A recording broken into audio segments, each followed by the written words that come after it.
अल्हम्दुलिल्लाह रब्बिल आलमीन वस्सलातु वस्सलामु अला रसूलिहिल अमीन व अला आलिहि व अस्हाबिहि अजमाइन अम्मा बाद।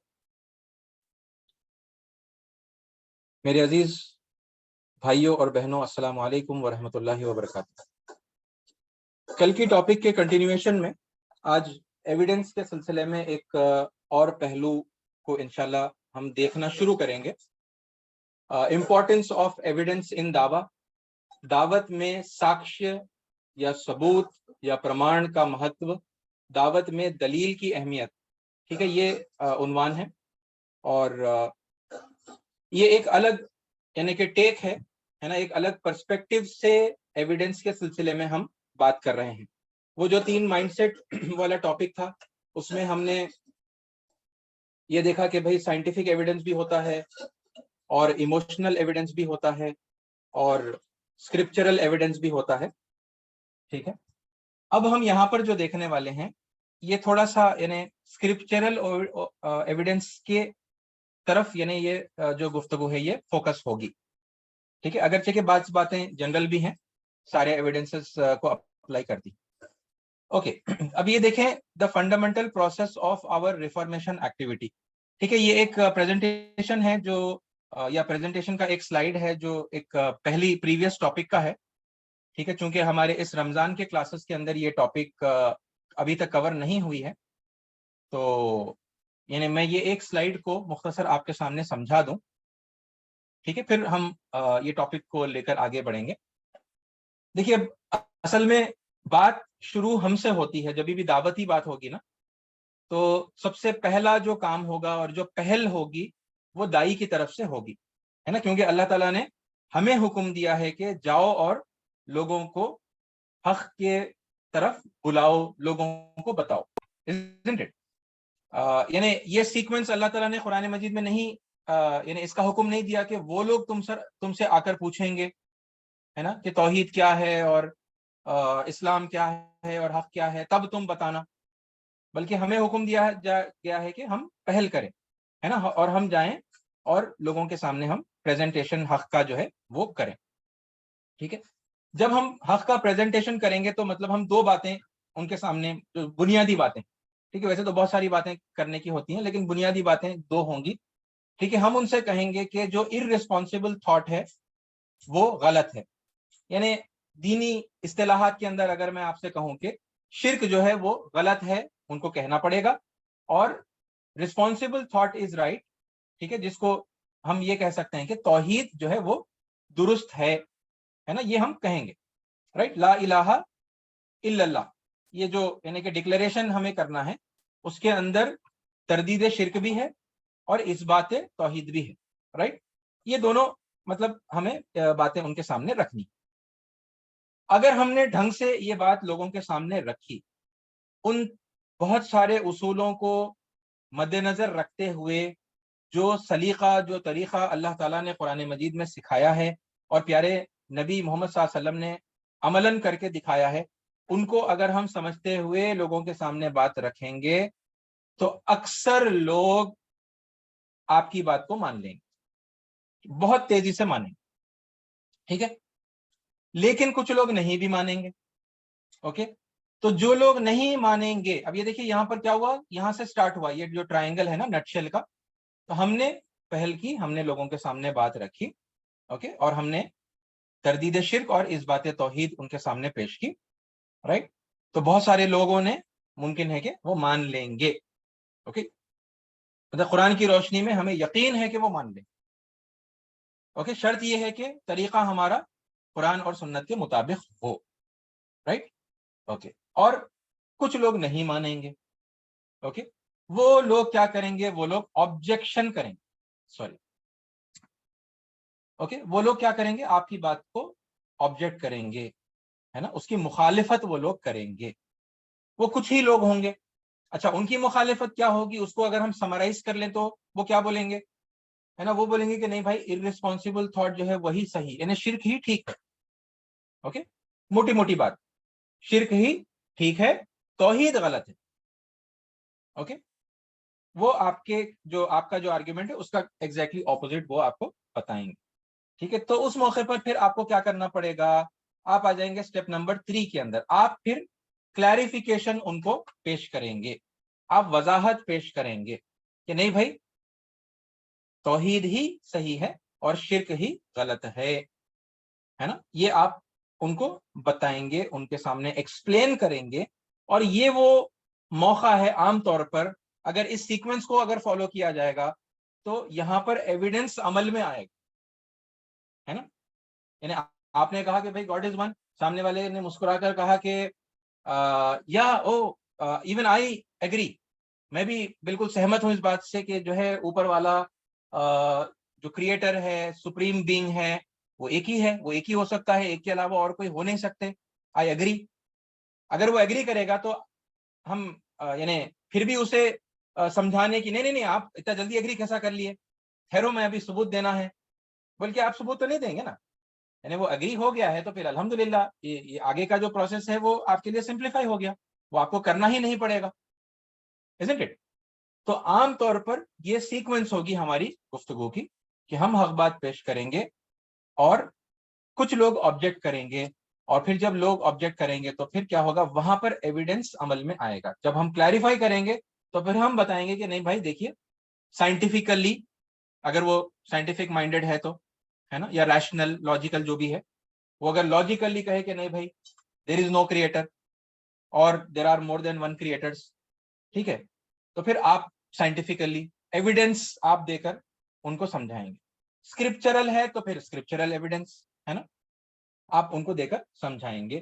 یہ آپ کا کلیریفیکیشن کا وہ مرحلہ ہے جہاں پر evidence comes into action. Okay, اچھا, اس میں ایک اور پھر طریقہ یہ بھی ہے کہ آپ جب پریزنٹیشن کر رہے ہیں اسی وقت آپ کچھ ایویڈنسز بھی رکھ دیں. اوکے, یہ بھی ایک طریقہ ہے, قرآن میں یہ طریقہ بھی استعمال ہوا ہے. اوکے, کیونکہ ایسا نہیں ہے کہ ہر کوئی بالکل انجان اور یعنی کبھی کسی طریقے سے کوئی دعوت کسی تک نہیں پہنچی. آپ کو آڈینس میں جو نان مسلم ہماری جو قوم کے لوگ ہیں یا دنیا میں جو لوگ ہیں, ٹھیک ہے, ان میں بہت سارے ایسے لوگ ہوں گے جن کے سامنے کسی نہ کسی طریقے سے دعوت پہنچی ہوگی, ہے نا. اور پہلے کا پہلے یعنی آپ سے ہو سکتا ہے کہ وہ پہلی مرتبہ مل رہے ہوں اور آپ کے سیشن کو, سیمینار کو یا یعنی ڈسکشن کرنے کے لیے آپ کے ساتھ پہلی مرتبہ بیٹھے ہوں, ٹھیک ہے, لیکن چونکہ پہلے سے ان کے سامنے دعوت پہنچی ہے, ان کے پاس پہلے سے آبجیکشنز ہو سکتے ہیں, ہے نا. اور چونکہ پہلے سے مطلب ممکن ہے کہ غلط طریقے سے دعوت, غلط انداز میں دعوت ان کے سامنے پہنچی ہے نا, تو پھر وہ یعنی بہت ساری ناراضگیوں کو لے کر بھی بیٹھے ہوئے ہوں گے. وہ ممکن ہے کہ آپ سے نفرت کرتے ہوں گے اور آپ کی بالکل یعنی ہر طریقے سے وہ مخالفت کرنا چاہتے ہیں, کیونکہ یعنی میڈیا کا دور ہے. اور خیر مطلب میڈیا کا دور آج ہے اور بڑی آسانی سے مطلب باتیں اس طریقے سے مطلب پھیلتی ہیں, لیکن پھر بھی یعنی اس زمانے میں بھی کیسے بھی مطلب باتیں تو لوگوں تک پھیلتی تھیں, جو بھی میڈیم آف کمیونیکیشن تھا. تو ممکن ہے کہ آپ کی آڈینس جو بیٹھی ہوئی وہ پہلے سے یعنی ہم یہ تصور کر سکتے ہیں کہ وہ پہلے سے کچھ باتیں ان تک پہنچی ہیں اور ان کے کچھ آبجیکشنز ہوں گے. تو ایسا انداز بھی ہم اختیار کر سکتے ہیں کہ جب پہلی مرتبہ ہی ہم پریزنٹیشن کریں تو کچھ کلیریفیکیشنز دیتے ہوئے, دلائل دیتے ہوئے بھی ہم باتیں رکھ سکتے ہیں. یہ بھی ایک طریقہ ہے بات چیت کرنے کا. اوکے, تو یہ بہرحال نٹ شیل ہے. تو اب یہاں جیسا میں نے آپ کو بتایا کہ evidence comes into action from here. Okay, اب اس میں جو ہے دلیل جب ہم لوگوں کو دیں گے تو دلیلوں کی کچھ قسمیں ہیں. اوکے, وہ قسموں سے علاوہ جو ہم نے کل ڈسکس کی, یعنی سائنٹیفک اور ایموشنل اور اسکرپچرل جو ایویڈنس کی ہم نے بات کی, اس کے علاوہ ایک اور ہے دلیل کی. وہ کیا ہے ذرا دیکھیے. یعنی بیسیکلی بنیادی طور پر دو ہی قسم کی مطلب ایک دلیلوں کی ہمیں بات کرنی چاہیے, لیکن چونکہ دنیاوی اعتبار سے ان کو ہم 3 کیٹیگریز کے اندر ڈیوائڈ کر سکتے ہیں. Okay, basically okay, basic categorization 3 میں ہو سکتا ہے دنیاوی اعتبار سے, تو لہٰذا میں نے وہ 3 یہاں پر مطلب انگلش کے اندر مینشن کیے.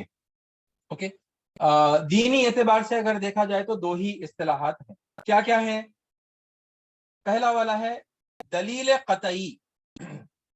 اوکے, دلیل قطعی وہ دلیل ہے جس کے پیش کرنے کے بعد مزید آرگیومنٹ کی اور کٹ حجتی کی بالکل کوئی گنجائش باقی نہیں رہتی.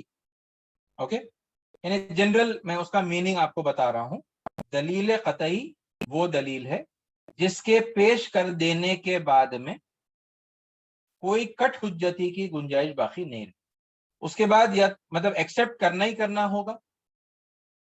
اوکے, یعنی اتنا واضح ہو جاتا ہے حق, اتنا واضح ہو جاتا ہے کہ پھر سامنے والا, اس کے پاس دو ہی آپشن پھر باقی رہتے ہیں, یا تو وہ حق کو پھر مان لے دلیل قطعی آ جانے کے بعد میں, یا پھر وہ ہٹ دھرمی پر اتر آئے, یعنی سمجھ جائے گا وہ کہ یہ جو بتا رہے ہیں وہ حق ہے, لیکن پھر بدماشی اور شرارت کی وجہ سے وہ مخالفت کرے گا. اس کا جو بھی یعنی پرسنل بینیفٹ ہوگا, پولیٹیکل گینز ہوں گے, وہ جو بھی ریزن ہوگا ہے نا, ایگو میں بھی اس کی آڑے آ جائے گی. اوکے, بہرحال وہ ہٹ دھرمی کرے گا اور حق کو سمجھنے کے اور ماننے کے باوجود وہ اس کا پھر انکار کرے گا, ہٹ دھرمی کرے گا. اوکے, یہ اس طرح کی دلیل کو کہتے ہیں دلیل قطعی. Okay, very strong evidence, English میں اگر ہم ٹرانسلیشن کریں ویری اسٹرانگ ایویڈنس کہیں گے اس کو. اوکے, پھر ایک اور ایویڈنس آتا ہے جو اسٹرانگ ایویڈنس ہم کہہ سکتے ہیں. اوکے, یہ دنیاوی اعتبار سے, کیونکہ میں آپ کو ابھی ایک ایگزامپل دینے والا ہوں تو اس کو بھی ذہن میں رکھیں, ایک مضبوط دلیل. اوکے, اور پھر ایک دلیل ہے دلیل ظنی. Okay, weak evidence. اوکے, کمزور دلیل, دلیل ظن. اوکے, یہ تین طرح کے ایویڈنسز ہیں. اب ذرا ان ایویڈنسز کو ہم دنیاوی ایک مثال سے پہلے سمجھتے ہیں. اوکے, سوری,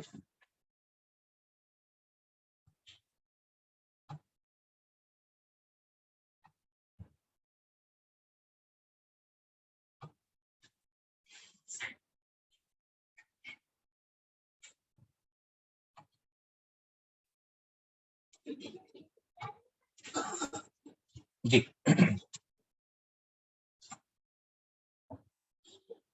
دیکھیے سمجھیے دو پارٹیز ہیں. Okay, first party and second party, دو لوگ ہیں, ان کا آپس میں جھگڑا ہو گیا, اختلاف ہو گیا. ٹھیک ہے, میں اب آپ سے سوال پوچھ رہا ہوں تو برائے کرم اپنا جو چیٹ کا ونڈو ہے وہ آپ اوپن کر لیجئے اور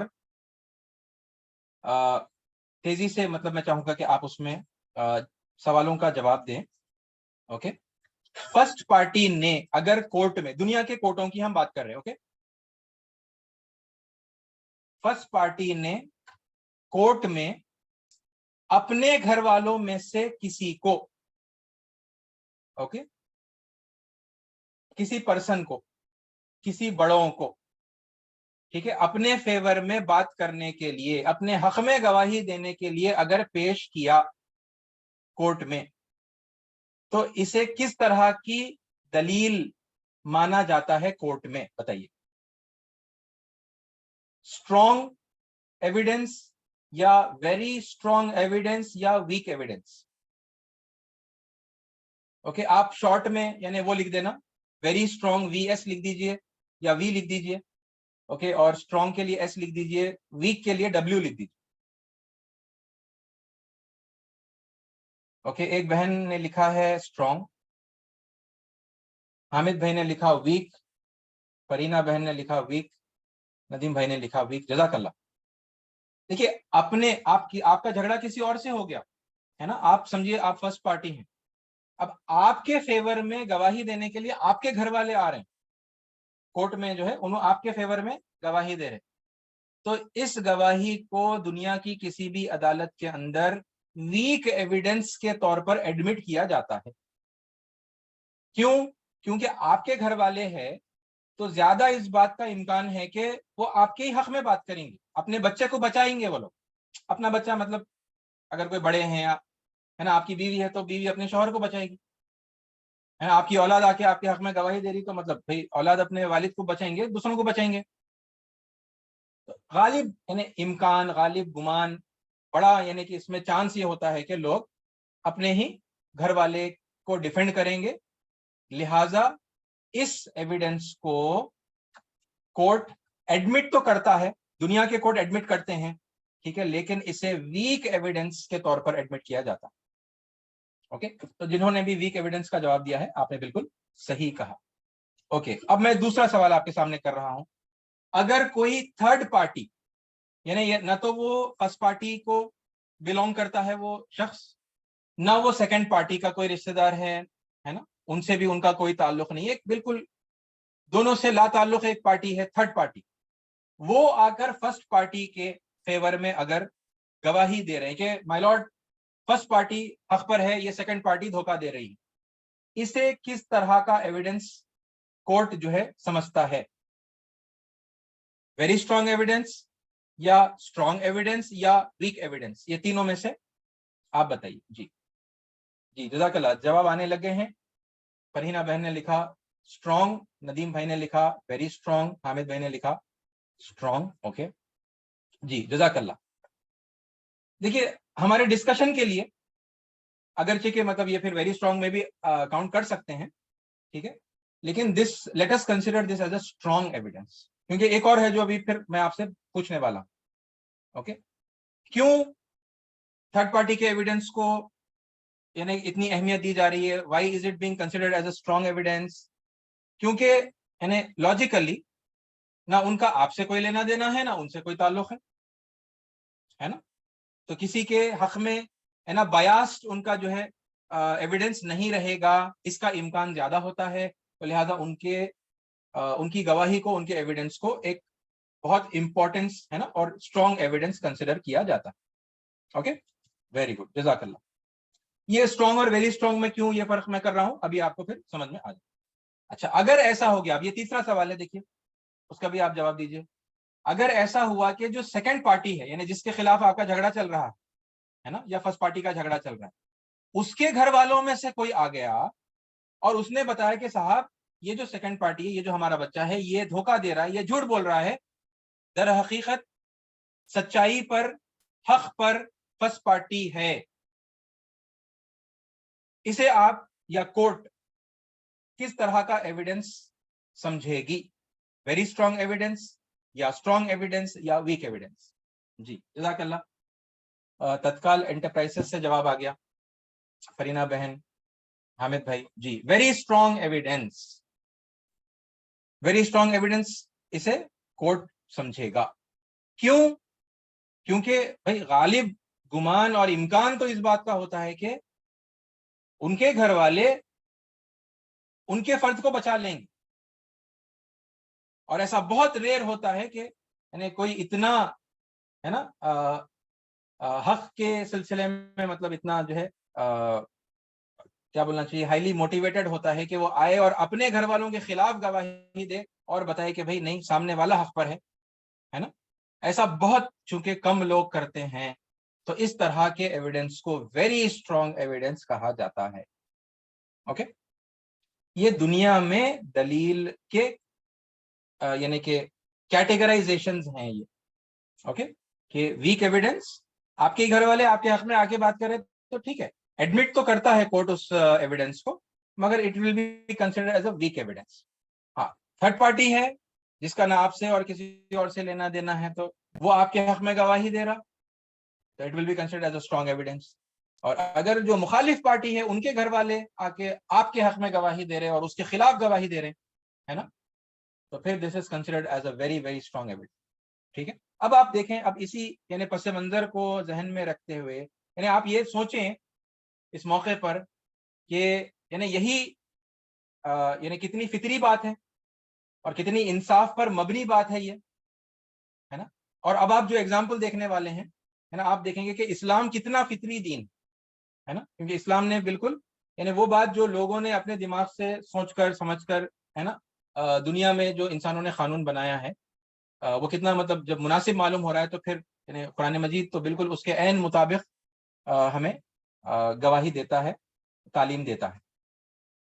एक वाकया है आप लोगों को भी याद होगा, मशहूर वाकया है, हजरत अली रजी अल्लाह अन्हु की ज़िरा एक मरतबा चोरी हो गई, है ना, और उस वक्त आप अमीरुल मोमिनीन थे, आप खलीफा थे, आप सुप्रीम यानी कि लीडर खलीफा हैं, मुसलमानों के अमीरुल मोमिनीन हैं, और आपकी ज़िरा जब चोरी हो गई तो आपको शक था एक यहूदी पर, आपने जाकर काजी के सामने मुकदमा दायर किया ہے نا, یعنی کورٹ کے اندر آپ نے جا کے کیس اس کو فائل کیا, ٹھیک ہے, اور اس یہودی کے اوپر آپ نے مقدمہ درج کیا, ہے نا, یہ آپ لوگ جانتے ہوں گے. اچھا, قاضی نے ویسے تو مطلب اب یہ اس طرح الفاظ میں اور یعنی ڈائلاگز میں ایسا نہیں ہوا ہوگا, ٹھیک ہے, لیکن بہرحال یعنی میں تھوڑی سی تفصیل میں آپ کے سامنے بات رکھ رہا ہوں کہ قاضی نے جب پوچھا کہ کیا کوئی تھرڈ پارٹی, کوئی تھرڈ پرسن ہے جس نے یہ یہودی کو چوری کرتے ہوئے دیکھا, تو حضرت علی نے بتایا کہ نہیں ہے. اوکے, یعنی اپنے حق میں پیش کرنے کے لیے حضرت علی کے پاس اسٹرانگ ایویڈنس نہیں تھا. اچھا, کیا یہودیوں کے گھر والوں میں سے کسی نے آ کر اس یہودی کے خلاف اور حضرت علی کے حق میں گواہی دی؟ تو پتہ چلتا ہے کہ نہیں, ایسا بھی کوئی فرد وہاں پر موجود نہیں تھا جو یہودی کے اس یہودی کے گھر والوں کو بلونگ کرتا ہو اور وہ اس نے آ کر قاضی کے سامنے گواہی دی ہو. تو پتہ چلا کہ ویری اسٹرانگ ایویڈنس بھی حضرت علی رضی اللہ عنہ پیش نہیں کر پائے. اوکے, جب قاضی نے پوچھا آپ کے پاس گواہ کون ہے نا, تو حضرت علی نے کسے پیش کیا؟ حضرت علی نے اپنے بیٹے کو پیش کیا, اوکے, جو حضرت حسن حضرت حسین میں سے کوئی ایک تھے. اوکے, اور آپ کے غلام کو آپ نے پیش کیا, ہے نا, دونوں نے آ کر گواہی دی کہ ہاں اس یہودی نے ہی ابا جان کی زرہ چوری کی, حضرت علی کی زرہ چوری کی ہے یا پھر مالک کی زرہ, ہے نا. غلام نے آ کر کہا کہ اس یہودی نے مالک کی زرہ قبول کی. یہاں پر سوال ہے, میں چاہوں گا کہ آپ پھر چیٹ میں اس کا جواب دیں. کیا قاضی نے اس گواہی کو قبول کر لیا؟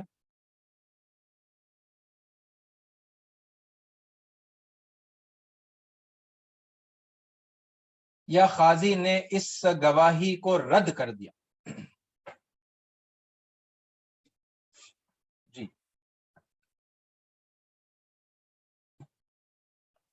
جی جزاک اللہ. ایک بھائی نے لکھا ہے کہ قبول کیا ہے, لیکن پھر بعد میں مطلب باقی سارے جو بھائی بہن ہیں آپ لوگوں نے صحیح جواب دیا ہے. قاضی نے کیس ڈسمس کر دیا. اب آپ ذرا سوچیں, مطلب یہ دلیل دینے کا طریقہ, اوکے پلیز وہ پوائنٹ ذہن میں رکھیے, ہم کیا بات کر رہے ہیں, دلیل دینے کا طریقہ. اوکے, کون کہاں سے دلیل لے کر آ رہا ہے اور وہ کس طرح, مطلب وہ کیا امپورٹنس رکھتی ہے وہ دلیل, isn't it؟ اب یہاں پر وہ تمام باتیں اپنے ذہن میں لے کر آئیے جو حضرت علی کی عظمت کے سلسلے میں کوئی یاد کر سکتا ہے, کوئی سوچ سکتا ہے. یعنی حضرت علی کون ہے؟ رسول اللہ صلی اللہ علیہ وسلم کے بھتیجے ہیں, بیٹے جیسے پالے ہوئے, ہے نا. بالکل چھوٹی سی عمر میں حضور اکرم صلی اللہ علیہ وسلم نے اپنی سرپرستی میں لے لیا تھا, یعنی بچپن سے حضور کی تربیت میں ہے نا. سب سے اول ایمان لانے والوں کے اندر آپ کا شمار ہوتا ہے, بچوں کے اندر سب سے پہلے ایمان لانے والے حضرت علی, ہے نا. اور اتنی تربیت پائے ہوئے, اور پھر آگے چل کر حضور اکرم صلی اللہ علیہ وسلم نے اپنے لخت جگر سیدہ فاطمہ رضی اللہ تعالی عنہا کا نکاح حضرت علی سے کیا. پھر انہی سے حضور اکرم صلی اللہ علیہ وسلم کے چہتے لے جو نواسے ہیں حضرت حسن حضرت حسین پیدا ہوئے. اس وقت امیر المومنین ہیں, یعنی کیا عظمت ہے حضرت علی کی, کیا مقام ہے, کیا وقار ہے. یعنی ہمارے حساب سے تو یعنی آپ کا بس یہ کہہ دینا کہ بھائی وہ یہودی کو میں نے دیکھا ہے, وہ چور ہے, اس نے چرایا, یہ سارے لوگوں کی زبانیں اور یعنی سب چیزوں کے لیے کافی ہو جانا چاہیے تھا. بھائی حضرت علی کیا جھوٹ بولیں گے؟ اب حضرت علی کیا کوئی تصور بھی کر سکتا کہ وہ جھوٹ بولیں گے, وہ بھی ایک معمولی زرہ کے لیے؟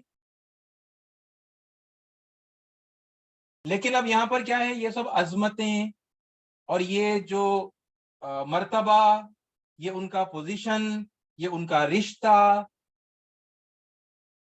یہ سب چیزیں کنسیڈریشن میں ہونے کے باوجود نہیں لی جائیں گی. کیوں؟ کیونکہ یہاں پر انصاف کرنا ہے,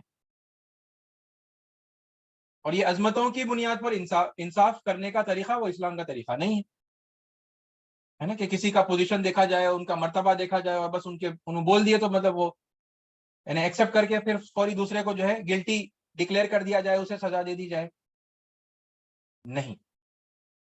और फिर यही सब बातें यानी आप सोचे कि हजरत अली के बेटे के लिए भी यानी वो सारी फहरिस्त जो है गिनाई जा सकती है। कौन है भाई, कोई मामूली शख्स नहीं है जो आके अपने वालिद मोहतरम के हक में जो है गवाही दे रहे हैं, हुजूर अकरम सल्लल्लाहु अलैहि वसल्लम के नवासे हैं। क्या मर्तबा है, क्या ईमान है ना, क्या उनका मुकाम है उम्मत के अंदर। लेकिन वो सब चीजें होने के बावजूद ठीक है, वो है एक्सेप्टेड है, वो सराखों पर है, लेकिन दलील की हैसियत से वो एक्सेप्ट नहीं किए जा सकते। यानी वो जो चीज दुनिया के कोर्ट्स वीक एविडेंस की हैसियत से यानी अलाउ करते हैं, एडमिट कर लेते हैं, इस्लाम उन्हें एडमिट तक नहीं करता है ना, कि आप अपने फेवर में जो है आप अपने घर वालों को लेकर आएंगे और फिर वो आपके हक में जो है दलील की हैसियत से वो गवाही देंगे। इस्लाम इसको सीधे सीधे रद्द कर देता है। तो हजरत अली के पास ये एविडेंस के अलावा और कोई एविडेंस नहीं था पेश करने के लिए। काजी साहब ने केस को डिसमिस कर दिया और उस यहूदी को बाइज्जत बरी कर दिया, है ना। ये है एविडेंस का तरीका। ओके, ये बहुत इंपॉर्टेंट है, क्योंकि अब होता क्या है, अब क्योंकि ये जो अब आपने मतलब सारा डिस्कशन देखा है, यहाँ पर हम अपनी क्लास खत्म कर लेंगे, लेकिन इसको याद रखिएगा कल अगर हमने कंटिन्यू की क्लास तो फिर ये सारी वो बातें हैं जो यानी कि फिर याद रखकर हम फिर आगे के सब्जेक्ट को देखेंगे, ठीक है, कि कौन सी दलील किसके लिए वेरी स्ट्रॉन्ग एविडेंस होती है और कौन सी दलील किसके लिए फिर वीक एविडेंस हो जाती है। और लोग बहुत मुश्तिल हो जाते हैं, इमोशनली यानी बेकाबू हो जाते हैं कि भाई आप ये क्या कह रहे हैं, क्योंकि मौका है ना बोलने का। अरे हजरत अली की आप बेइज्जती कर रहे हैं, नौजुबिल्लाहि मिन ज़ालिक, है ना। हजरत हसन या हुसैन की आप बेइज्जती कर रहे हैं, हुजूर के नवासों को आप वीक एविडेंस बोल दिए, हुजूर हजरत अली को आप वीक बोल रहे हैं, है ना। आपका ईमान भी बाकी हुआ नहीं हुआ। ऐसा इमोशनली जरा जो है बेकाबू हो जाते लोग, कुछ का कुछ जो है बोल देते। ओके, तो भाई यहाँ पर इमोशंस से जो है फैसले नहीं करना है ना। यहाँ पर एविडेंस की हैसियत क्या होगी, है ना, इस्लाम क्या हैसियत देता है एविडेंस को, और फिर लोग है ना जिससे हम जा रहे हैं बात करने के लिए उसने किस एविडेंस को अहमियत दी, है ना। ये एक मतलब कंसिडरेशन का बहुत बहुत बहुत बहुत इंपॉर्टेंट एक पॉइंट, ठीक है। तो बहरहाल यहाँ तक यानी एविडेंस के सिलसिले में जो बातें थी, चूंकि वक्त हो चुका है, मैंने यहाँ तक ये बातें रखी। अब अगर मैं फिर और आगे बढ़ूंगा तो यानी फिर एक कम से कम आधा घंटा तो फिर उस हवाले से आगे बात चलेगी। तो यहीं पर हम टॉपिक को कंक्लूड करते हैं। अल्लाह ताला हमें दलील की नौइयत को समझने की और फिर उसका सही इस्तेमाल करने की, है ना, समझ बूझ और तौफीक और हिम्मत अता करें। आमीन व आखिरु दावाना अनिल हम्दुलिल्लाहि रब्बिल आलमीन। वस्सलामु अलैकुम व रहमतुल्लाहि व बरकातुहू।